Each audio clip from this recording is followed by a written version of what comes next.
Non sono Foxy Knoxy, io sono Amanda Knox e non ho calunniato, non ho ucciso. Sono 17 anni che sono ingiustamente accusata.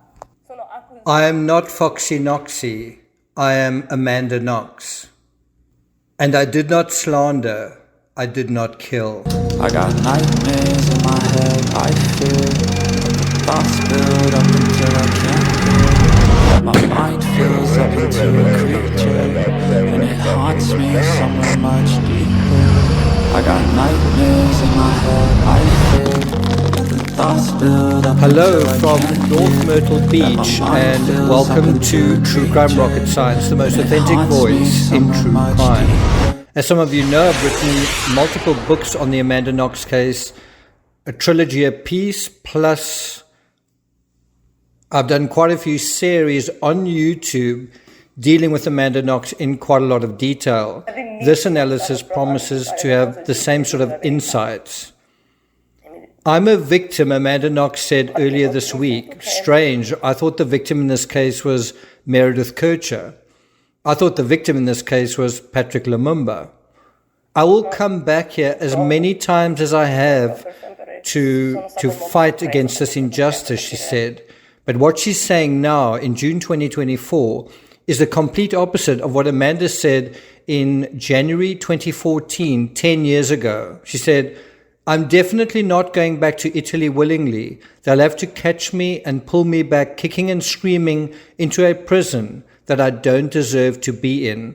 Well, the verdict that has just come through has basically decided she did deserve to be in prison because she did defame Patrick Lumumba. Not only this quote, but how contradictory it is to the statement that she made this week, provide one with a unique insight into the real Amanda Knox, because I think that needs to be stressed. There's the real Amanda Knox, and then there seems to be another Amanda Knox, the unreal one, the one that remembers things in blurry images and needs to recant. She is definitely a person of contradictions, a person whose statements have changed over time in the days after Meredith's murder and still in the years after the incident. Before we get to the rest of this analysis, and in this analysis we are going to look in more detail at the true dynamic that existed between Amanda Knox and the Congolese bar owner Patrick Lumumba. What is his side of the story? What was his experience with her? Before we get to that, if you haven't subscribed to the channel, please do. By the way, I actually got a complaint on my previous video. It's quite a long one. It was around about 30 minutes. Someone said, I can't believe there's this endless slideshow and you haven't gone to the trouble to coordinate and edit, the images. And I don't know whether people know how much effort that takes. If you're going to say, have a narration for 30 minutes, now you've got to find relevant images, relevant footage, and sync it all. Something like that could take an entire day, at least maybe even 2 days. And then I think you've also got to think from the other side of the story, what do I get out of it? Maybe a $5 super thanks. And so it really isn't worth it for me, given the kind of numbers I'm seeing. So if you're frustrated that you're not seeing more effort in my videos, that's the reason. So it's not that I'm not capable of it, but it's also, there's a little bit of quid pro quo. So when I say, if you're enjoying this analysis, please like, share, leave a comment. You can do all of those things, but you can also hit the thanks button, right? And that certainly incentivizes me to put more of an effort into my videos as well. At the moment, my output is around about 3 videos a day. And so compare that to other creators. Do you know any other creators that are doing the same thing? Do you? Do you know any other creators that have written 6 books on any particular case? Do you know any creators who have actually gone to places like Portugal and America and kind of visited these places in person at quite considerable cost? Do you? So the ball is in your court. If you appreciate my work, you can show it if you like. If you don't, you don't need to. Okay, so without further ado, let's get started. Now, what I find fascinating about Knox's interview with an Italian news station is that she couldn't look more contrite, she couldn't look more heartbroken, she couldn't look more fragile and sensitive if she tried. And yet in the same interview, a few minutes later, she already looks quite different. Slight smile seeping through. Just that whole darkness on her face kind of lifted. One must also kind of wonder, where was this expression, this vulnerability, when she was standing right outside the crime scene in Perugia? This is also a long-running theme with Amanda Knox. It's not the first time we're talking about it. It's hard to tell whether she's happy or sad about what's happened to her. And I think that is a very relevant question. If you could ask her and kind of, let's say, put her connected to like a lie detector, a polygraph, and you said, Amanda, are you happy or sad about what happened to you in Perugia? I wonder what she would say. And I wonder, whatever she said, whether that would be truthful or not. Because when she appeared in court on trial for murder, it's hard not to find a photo of her where she's not openly smiling. And in this video, maybe I'm going to show you 3 or 4 photos. There are literally, I don't want to say dozens, but there are a lot of photos where you see Amanda Knox in court, smiling, laughing, apparently carefree. At the time, even newspapers commented on this very thing, with one headline reading, Foxy Knoxy walks into court smiling at start of sex murder trial.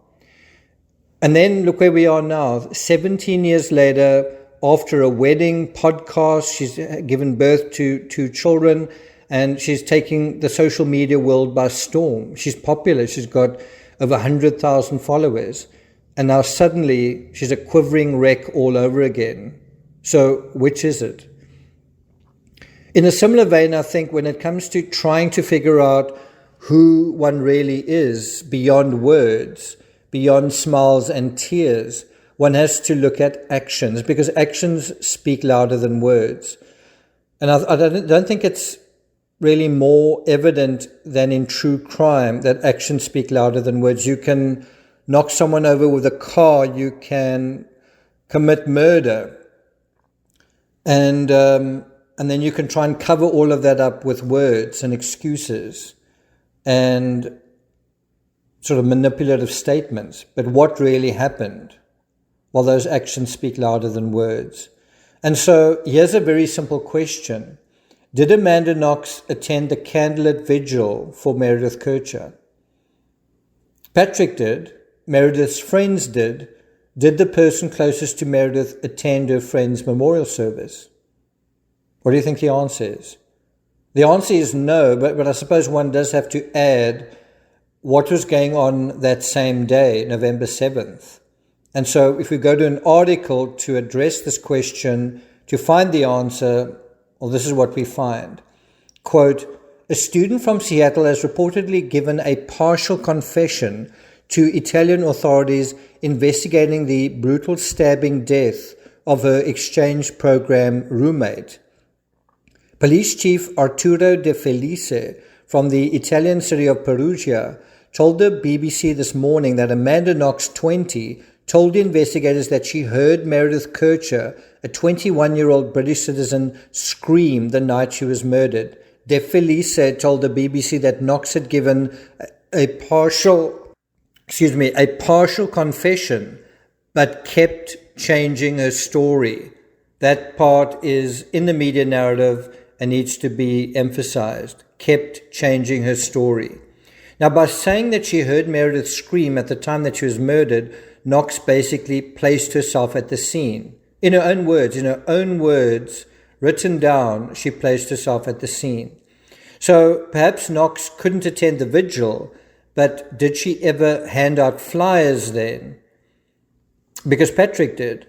And would she have, and I mean, that was something Amanda did. She handed out flyers to bring patrons to the Le Chic pub.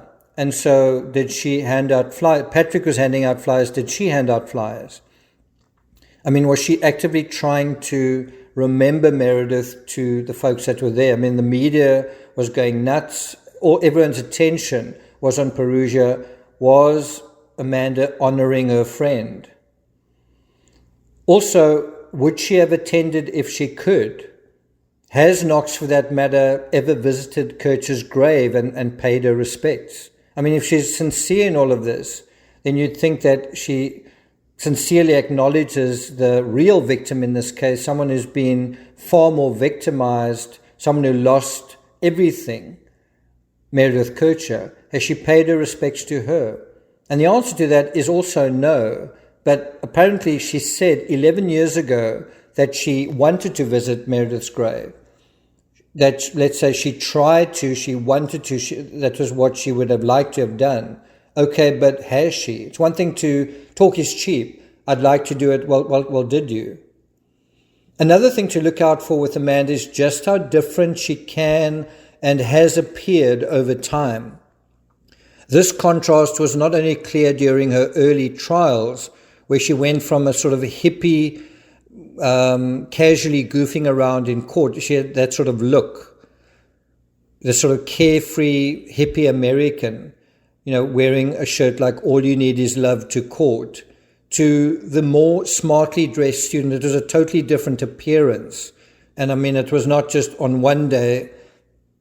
She maintained this sort of look throughout the next trial, where she was dressed in more formal clothing and appeared almost unrecognizable with short hair.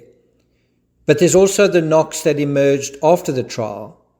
Typically, when you see a tremendous range in the appearance of a young person, they are still trying to find themselves. That's fair. That's true of many of us. But even the 30-something Knox still has great variability in her appearance. And so one cannot help asking, is it just her appearance that is fluid, or is Knox herself fluid in a similar sense as well? And we can speculate, we can ruminate and have conjecture on this amongst ourselves, but the real person to ask about this is really the people who knew Knox in Perugia, including Knox's boss, Patrick Lumumba. What does he say? 13 years ago, Lumumba condemned Knox to the media as, and get this, not just an actress, but he called her a fantastic actress. Going to one of the articles at the time, Mr. Lumumba, currently staying with his wife Alexandra in her home country of Poland, added, "As far as I was concerned, the tears we saw from Amanda in court were always crocodile tears. It was a defensive strategy. She could have told him in those 2 weeks that I had nothing to do with this, but she didn't. She could have clarified everything, but she never said anything. Again, actions speak louder than words." As I say, if actions are louder than words, you may remember in Knox's story, she also said how she tried to open Meredith's door. Well, she and Raffaele tried, but they didn't try very hard. She also, I believe, said that she tried to or wanted to look into Meredith's room after that door was opened, but she didn't do that either. There was also the thing of her trying to call law enforcement, but guess what? Somebody else called law enforcement and they actually got there. Somebody else summoning law enforcement got there before the law enforcement that apparently Amanda Knox might have summoned. Now, at no point where Amanda seems to be sniffing and sniveling on screen, that's this week, does she shed one tear? Or am I wrong? If you watch that footage, I'll put a link to that in the description. Do you hear and see the appearance of someone crying? But are there actually tears? Now, to be fair, and I've looked at this fairly closely, not with a microscope, but there is a little wetness, perhaps around one eye. But given the way that she's talking, usually when you see someone talking in that way, lips trembling, voice quavering, where you also see how her lips seem to be curling downwards like an upside-down coat hanger. Just again, that tone of voice, you'd think she's completely distraught and that she's actually talking through tears. But where are those tears? Again, actions speak louder than words. So maybe there's a little wetness under an eye and maybe a slight nod when she says what she says, that she has no idea who killed Meredith. But look at that carefully. Doesn't her head also seem to be shaking a little when she says that? I've got no idea who killed Meredith. She says this in Italian. Is her head shaking? No. Anyway, I'm also not sure what's so terribly tragic about saying, my name isn't Foxy Knoxy, it's Amanda Knox. Now, you'd imagine making a statement like that, a statement of intent, a statement of identity. You wouldn't do so with your voice breaking and looking like a car just rolled over your left foot. This is you standing up for yourself. Why would you stand up for yourself in such a weak way? And so this is a quote from her most recent statement. She said, from the beginning, I just wanted to do the right thing and tell the truth. Okay, but did she do the right thing? Did she tell the truth? She also said, sometimes I feel like there's nothing I can do. I am trying. I will try forever. Knox told Sky Italia that this experience had left her psychologically tortured, abused, and mistreated. Again, not nearly as much as Meredith was tortured. And Meredith was actually stabbed something like 40 times. So, you would think if it was all so terrible and traumatizing, I mean, just on the basis of this interview that she gave to Sky Italia, doesn't Knox seem terribly traumatized? And so let's accept that. Knox has been terribly traumatized. This has been a horrible Holocaust for her. She suffered for 17 years. But this is also Amanda Knox who wrote a book about it. I mean, if she's so traumatized, why would you write a book about it where you're stewing in all of those ideas? I've written many books and, you're going into, when you write a book, you really do spend a lot of time. It's got to be edited. You've got to go over the narrative over and over again. But she didn't just do that. She went on the talk show circuit. And she basically hasn't shut up talking about it ever since. So if it was so awful, I don't think she would sign up to have a documentary done about her story now this year. I mean, it almost seems to be that she celebrates her kind of coming out of this whole thing as an exoneree, and she's happy and it's a triumph and it's like a happily ever after. Or am I mistaken? I mean, one aspect that is rarely discussed is Knox's possible motive for harboring animus against Lumumba. And you might say, she didn't say anything wrong, so there is no motive. Okay. But I think we've also got to explore the possibility, given this verdict, what if there was animus? If there was animus, what did it look like? What could it have looked like? Could there have been a possible motive for defaming him deliberately, maliciously, and purposefully? And I haven't seen the rationale from the court. And we are going to deal with that when it comes out. But this might tie into that before the fact. So the very last text Patrick Lumumba sent to Knox was to tell her that she didn't need to come into work. That's important. His very last message to her, you don't need to come into work. An article published in 2012, 12 years ago in the UK Standard, I'll put a link to that in the description. Please study it. It suggests that the dynamic had devolved a lot more. It was a lot worse, talking about the relationship between the Congolese bar owner and this American waitress or actress, whatever you want to call her, than has been appreciated. This might be news to you. This is a quote from that article from 12 years ago. For 4 weeks, Lumumba had quietly tolerated her wild mood swings, crass sexual innuendo, and complete unwillingness to do any work. So terminating her employment was, on the face of it, a wise decision. Now, you might say, I don't know whether I trust Lumumba. I don't know if this is true. Maybe it's just a tabloid story. Maybe it's not true. But there was also talk about Amanda not doing work in the house in terms of her housemates. And so there's this unwillingness to do work in terms of her job, and there seems to be kind of a parallel unwillingness to do work at the house. And again, you could say, is that reliable information? But there's also the unwillingness that she said, I'm not going to go back to Italy. They're going to have to take me kicking and screaming. That's also unwillingness to cooperate in that situation. So there's an aspect to Amanda that can sometimes be defiant. So, what's it like living with that Amanda Knox? And so the article goes on to say, it was also tragically one that Patrick believes came close to costing him his family, his business and his freedom, meaning terminating her employment cost him a lot. That's how he saw it.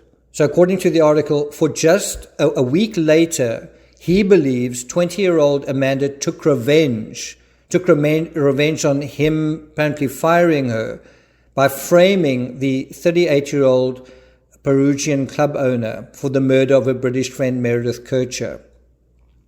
Now, do you remember the version Knox gave the cops for why Lumumba may have wanted to hurt Meredith? And I think that's the version he said, that's what he said, they'd said, that she'd alleged that it was because Meredith had rejected him and so he took his revenge. Well, what about a scenario where Lumumba rejected Knox, not in a romantic sense, but in a work sense, and then Knox took her revenge and arguably more than succeeded?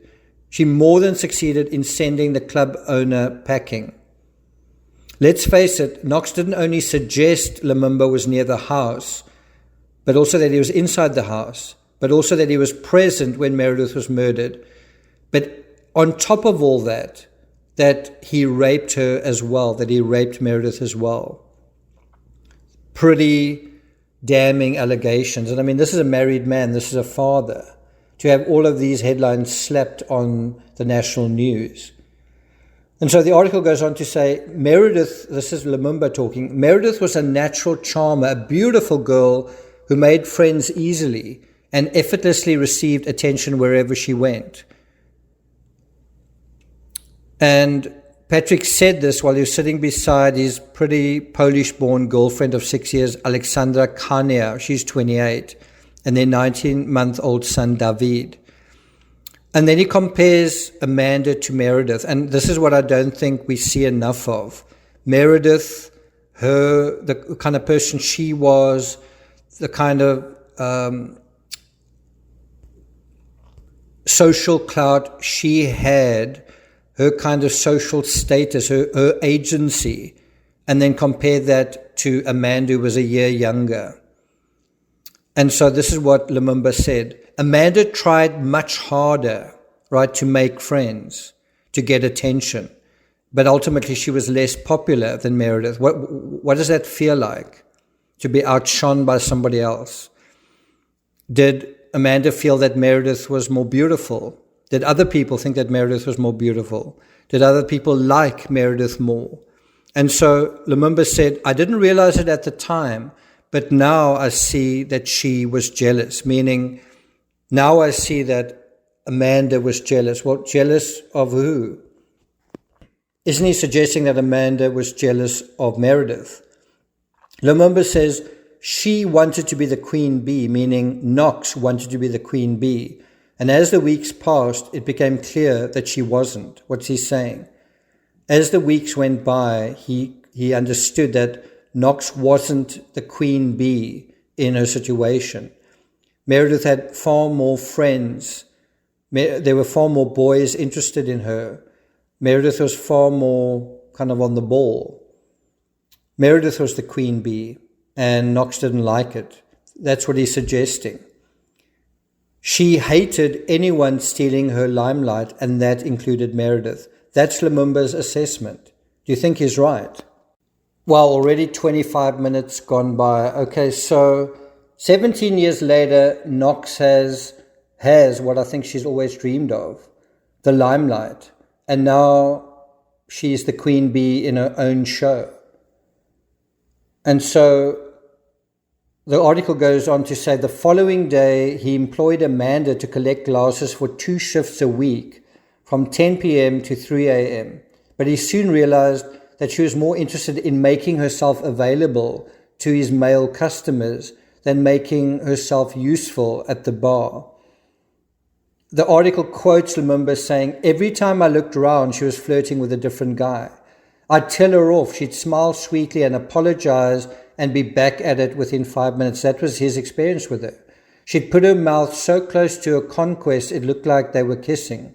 Sometimes when I tried to get her back to work, the men would become rowdy. Once I was told to mind my own business and butt out of Amanda's. These are his words. "She was always causing trouble. Even my girlfriend thought she was strange. Whenever Alexandra met Amanda, she'd death stare her and turn her nose up. I don't think she was jealous. She never came on to me. She just felt so threatened by other women."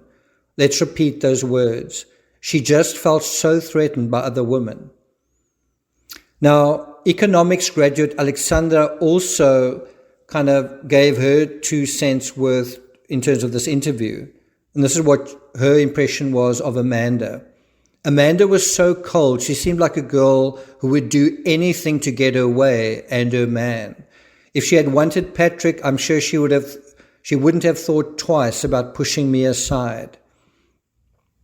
As Amanda's flirtatious behavior continued, Patrick was faced with a dilemma, knowing that to sack her could generate as much negative word-of-mouth publicity that's in the student enclave of Perugia as bringing her in had intended to create. And so he decided to put up with it. He decided, well, I'm got a kind of a difficult situation, so I'm just going to kind of deal with it.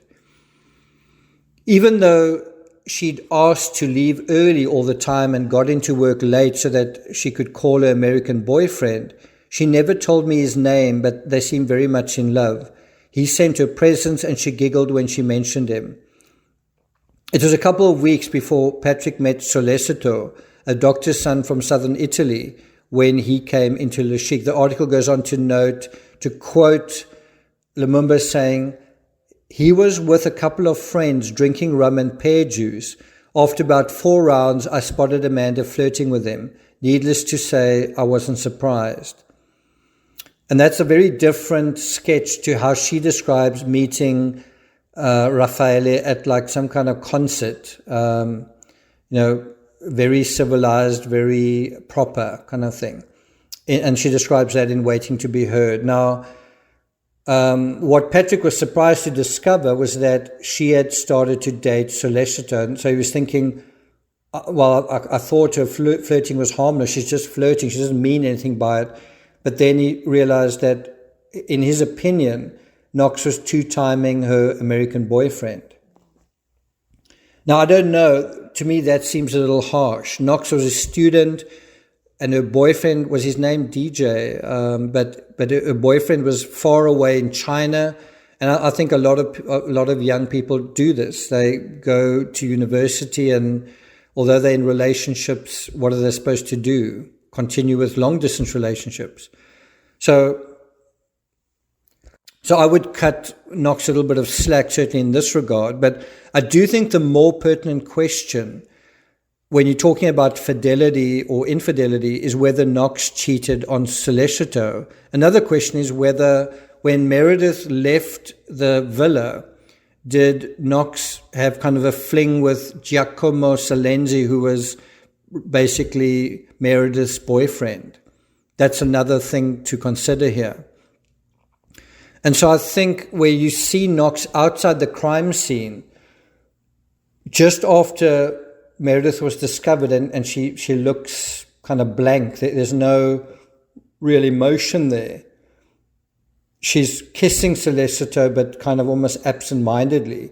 It's hard not to wonder whether the two are trying to console one another given what's just happened, but it's a kind of an odd way to console one another.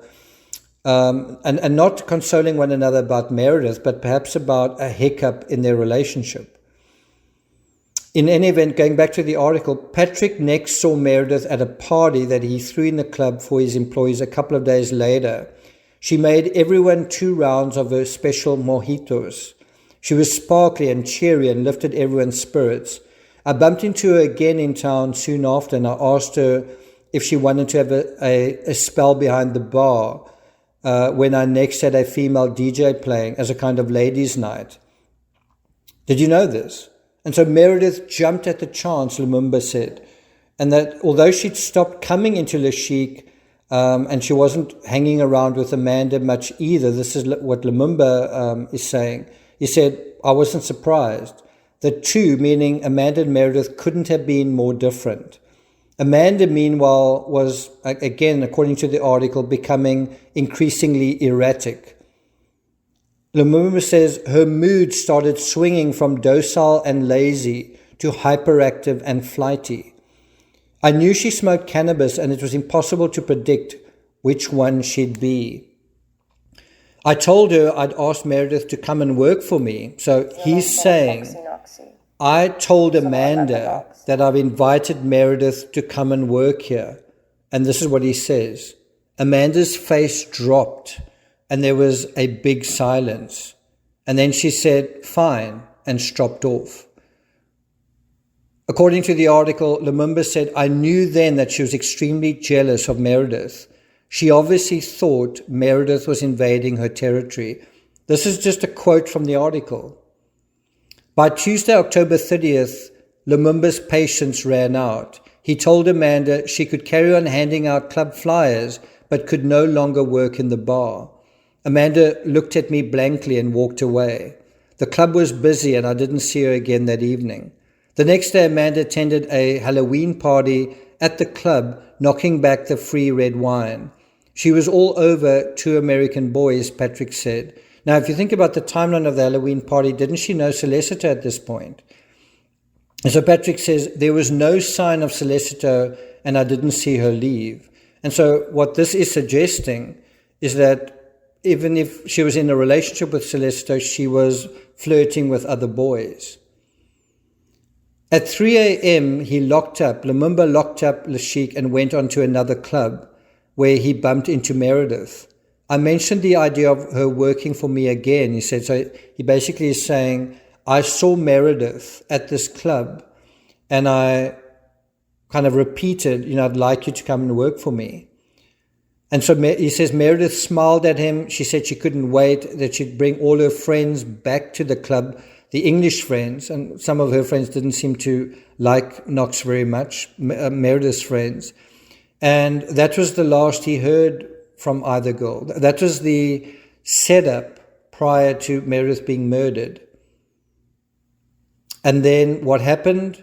A couple of friends walked into his club and he found out. Now, if this scenario is true, that Lumumba not only wanted to fire Knox, but hire Meredith in her place, that puts a totally different spin on the whole thing, a totally different dynamic, a totally different tension on that whole situation. And you mustn't look at this through your eyes as a whatever, 40-year-old, 50-year-old, whatever. You must look at it through the eyes of an immature young person who's starting to enjoy their sort of burgeoning sexual power, but also discovering the limits to it. And, one can see how that would particularly, this whole thing, Amanda, I'm firing you, I want your housemate to work in your place. You can imagine how that would particularly and keenly sting someone with a fragile ego. Lumumba also raises another possibility that Knox's erratic behavior was being driven, possibly, by substances. What do you think about that?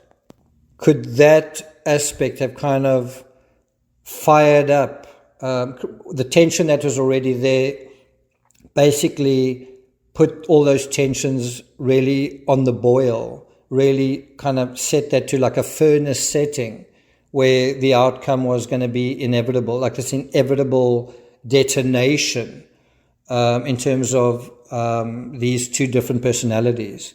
Anyway, I'm not going to take it further than that. I think you'll agree that this story is sort of puts things into a very different light from the kind of one-sided story we tend to hear, which is always from Amanda's perspective that she's the victim. And so this provides kind of a different, it puts everything in a different light, doesn't it? Anyway, let me know what you think about this, whether you've learned something, whether you agree with it. Maybe you say you don't believe it. Maybe you say, well, it's just the tabloids. But ultimately, if it is true, did Knox have animus against Lumumba? Did she have a reason? She didn't just pick his name out of a hat when she mentioned him being at the crime scene. Did she deliberately choose someone that she didn't really regard him as a friend anymore, someone that she had grown, that she had a falling out with, and perhaps it was mutual? Have you ever thought about that? Maybe it's time more people did. Thank you for listening, and I'll see you guys next time.